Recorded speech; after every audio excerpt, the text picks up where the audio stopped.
ಮುಂಚೆ 60-90-10 ಇತ್ತು. 90 ಭಾಗ ಕೇಂದ್ರ ಸರ್ಕಾರ ಕೊಡ್ತಿತ್ತು, 10 ಭಾಗ ರಾಜ್ಯ ಸರ್ಕಾರ ಕೊಡ್ತಾಯಿತ್ತು. ಇವತ್ತು 60% ಕೇಂದ್ರ ಸರ್ಕಾರ ಕೊಡ್ತಿದೆ, 40% ರಾಜ್ಯ ಸರ್ಕಾರ ಕೊಡಬೇಕು ಅಂತೇಳಿ ಕಾನೂನು ಮಾಡಿದೆ.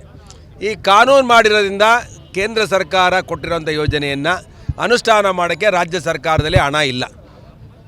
ರಾಜ್ಯ ಸರ್ಕಾರ ದಿವಾಳಿ ಆಗಿದೆ.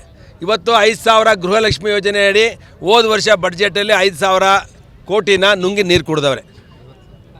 5,000 ಕೋಟಿ ಕೊಡಲಿಲ್ಲ, 2 ವರ್ಷದ ದುಬ್ಬಾಗಿರಿಸ್ಬಿಟ್ರು. ಅದನ್ನೇ ನಾವು ಲಕ್ಷ್ಮೀ ಹೆಬ್ಬಾಳ್ಕರ್ಗೆ ಅಸೆಂಬ್ಲಿಯಲ್ಲಿ ಕೇಳಿದ್ರು ಬೆಳಗಾವಿ ಅಧಿವೇಶನದಲ್ಲಿ. ಅವತ್ತು ಅವ್ರಿಗೆ ಸುಳ್ಳು ಹೇಳಿ ಸಿಗಾಕೊಂಡು ಕ್ಷಮೆ ಕೇಳಿದ್ರು.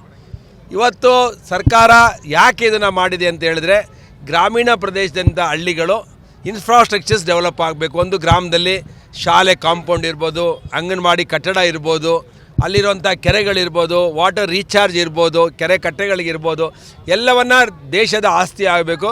ವಿಕಾಸ್ ಅಂದರೆ ಇಡೀ ಗ್ರಾಮ ವಿಕಾಸ ಆಗಬೇಕು ಅಂತೇಳಿ ನರೇಂದ್ರ ಮೋದಿಯವರೊಂದು ಕನಸನ್ನು ಕಂಡು ರಾಜ್ಯ ಸರ್ಕಾರಕ್ಕೆ ಒಂದು ಜವಾಬ್ದಾರಿಯನ್ನು ಕೊಟ್ಟು 40% ನೀವು ಕೊಡಲೇಬೇಕು, ನೀವು ಕೊಟ್ಟರೆ ಅದರ ರಿವ್ಯೂ ಮಾಡ್ತೀರಾ.